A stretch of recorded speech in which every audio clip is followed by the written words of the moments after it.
And this molecule that I'm showing at the top is an ethanol molecule. Some of you may know that ethanol is the booze molecule. Let me tell you that ethanol is poisonous, and you should all know that at this point of your career. Sometimes university students get a little carried away with their drinking. Often when semester starts, you'll hear a news story about some student at some university who's become very sick or even died from ethanol poisoning. Ethanol is just the least poisonous of all the alcohols, so be respectful. That's not what I'm going to use in the rest of this slide. That's just a little aside. We want to calculate the molecular mass of ethanol, the mass of that molecule. Here's the strategy. If I know what atoms the molecule is made up of, I can add up the masses of the individual atoms to get the mass of the total molecule.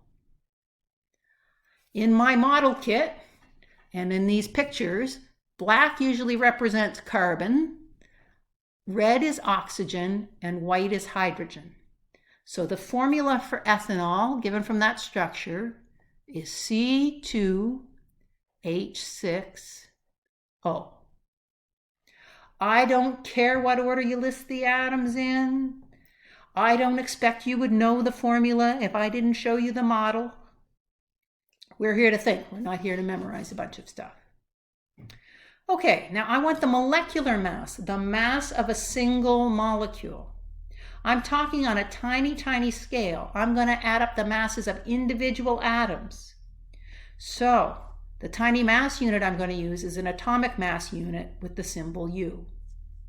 I've got 2 carbons. So I'm going to add up the mass of 2 individual atoms in atomic mass units. That value, 12.01, is taken from the periodic table.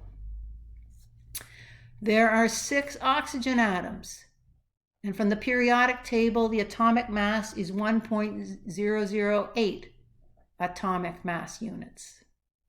And finally, we've got 1 oxygen, 16.00 atomic mass units. We're going to add that all up. Now, you never have to show your work for this again. You can tap it out on your calculator if you like, but I'm showing the full calculation this time because I want to show how the significant figures work. This problem has 2 kinds of operations, a multiplication and then an addition.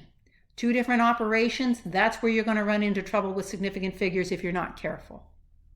So when I'm multiplying, the rule is how many significant figures I have. 4 significant figures. 4 significant figures. Better underline that last line there. Oh, I got an extra 0. That's the problem. 6.048. And finally, 4 significant figures for the contribution from the oxygen. So when I add that up on my calculator, which is what you're going to do every time from now on, you don't have to show me this. Now I'm adding, the rule is to look where the number ends. The mass of the carbon ends in the hundredths place. In the hundredths place and in the hundredths place. So when I add it all up on my calculator, I can only trust that to the hundredths place. That is 46.07 atomic mass units.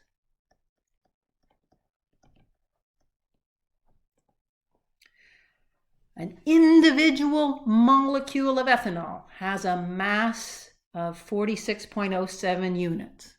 And I want to really make that explicit to contrast it with the next thing we're answering.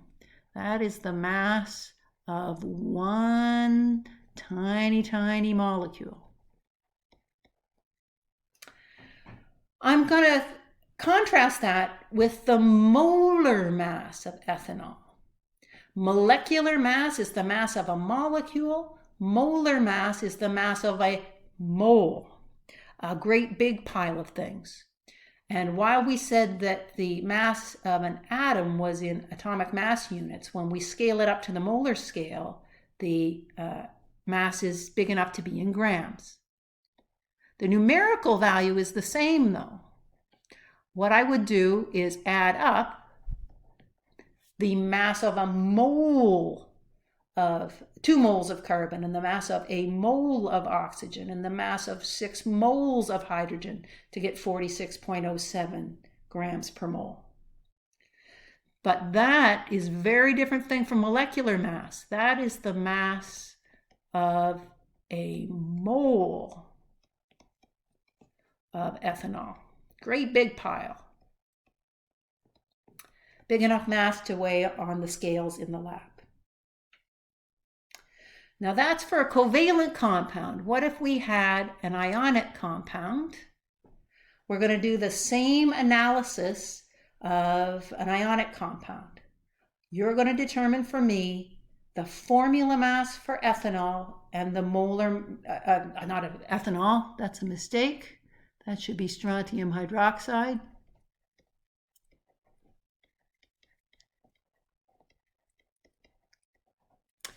And the molar mass of strontium hydroxide. So what we would have to know is the formula for strontium hydroxide. And I taught you to name ionic compounds. I expect that you can do that now. Pause the video, write the formula for strontium hydroxide.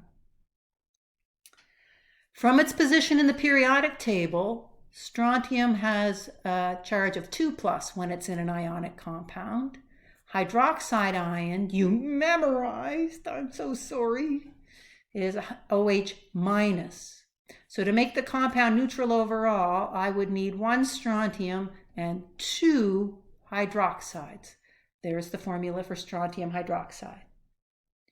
So you're going to add up the formula mass. Now I want to contrast that with what I did for ethanol. We did a molecular mass for ethanol, but we're only doing a formula mass for strontium hydroxide. And that's because you'll remember that there's no such thing as a molecule of strontium hydroxide. The smallest repeating unit of an ionic compound is called a formula unit. It's the amount represented by the formula. In other words, 1 strontium ion and 2 hydroxide ions. So you're going to pause the video and calculate the formula mass, the mass of 1 formula unit of strontium hydroxide, 1 strontium, and 2 hydroxides. What you got in your calculator, I hope, was 121.63 atomic mass units. And to make that crystal clear, I'm going to write that that's the mass of a formula unit of strontium hydroxide. Tiny, tiny, tiny individual ions. Now you're going to determine the molar mass of strontium hydroxide, the mass of an entire mole. And remember that the molar mass in grams per mole will be the same as the formula mass in tiny atomic mass units. In other words, it's 121.63 grams per mole. And that's a big measurable amount. That is the mass of a mole of strontium hydroxide.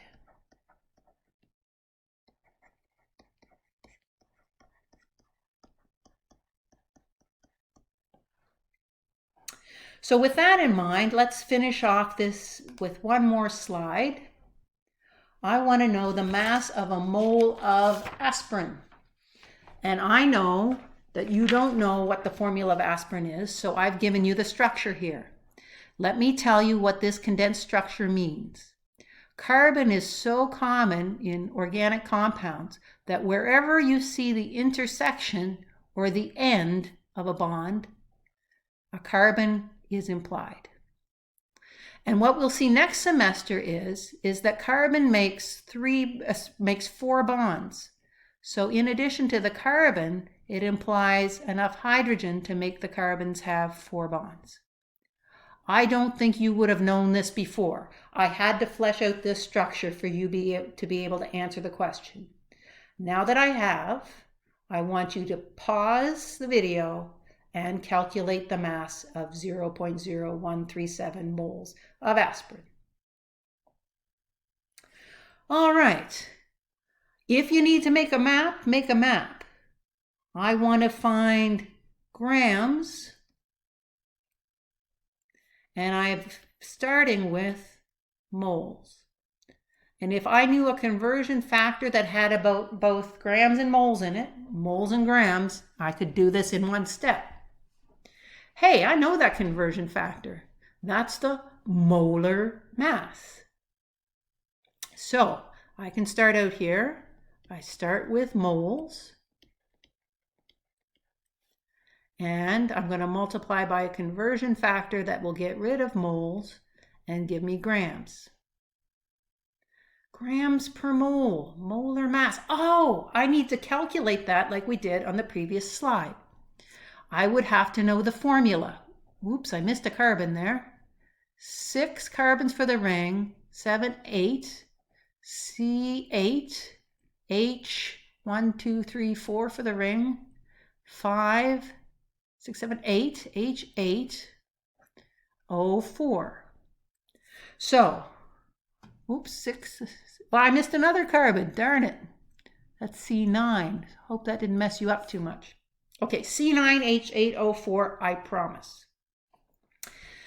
So, the molar mass. You have your periodic table with you and your calculator with you at all times. 9 times 12.01 for the carbon, plus 8 times 1.008 for the hydrogen, plus 16 times 4 is 180.15 grams per mole, per 1 mole. Moles in the numerator cancels moles in the denominator. And now I've got the unrounded value for the molar mass still in my calculator display. I'll just multiply that by 0.0137. Significant figures are not the most important thing. They're the icing on the cake, but we're going to ice every cake. My experimental quantity has 3 significant figures, and I'm multiplying, so that's the rule I care about. I'm going to keep 3 significant figures. It is 2.47 grams of aspirin. Now, this is not the way I learned to do mass and mole conversions when I was in high school. I'm afraid I memorized the formula. If you have a way of doing it that works reliably, you don't have to use dimensional analysis, but this is, again, such a lovely skill. I don't have to memorize anything anymore. Last question for this video. I want the mass in grams of a single molecule of C60. And just for fun, I've shown a picture of C60. That molecule is called Buckminster fullerene. It's an allotrope of carbon. It's a form of carbon, of elemental carbon. And it's named after Buckminster Fuller, who is the architect who designed the geodesic dome. If you've been to Science World in Vancouver, it is built with the shape of a geodesic dome, just like a soccer ball. But that's just for fun. You don't need that to answer this question.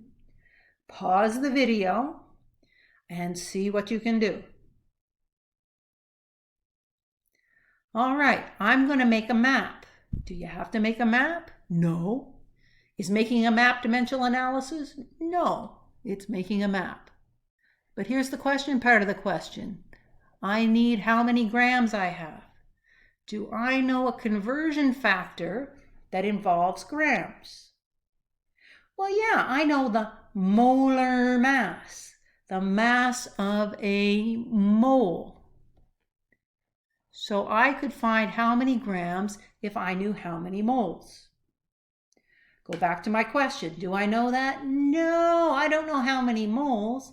I only know how many individual molecules. One individual molecule. If I knew a conversion factor that related molecules to moles or moles to molecules, I could do this. Do you know that conversion factor? I know how many of anything is in a mole. That's Avogadro's number. So I've got a complete plan. Here I go. I've got a molecule of C60. So that's going to be 1 exactly. I want to get rid of molecules according to my map and get moles. The unit tells you what numbers to go get. A mole is a group of many things, 6.022 times 10 to the 23rd molecules. Molecules in the numerator cancels molecules in the denominator. So now I'm at moles, which is midpoint in my map. One more step. Get rid of moles and get grams. Units go first. Units tell you what numbers to go get.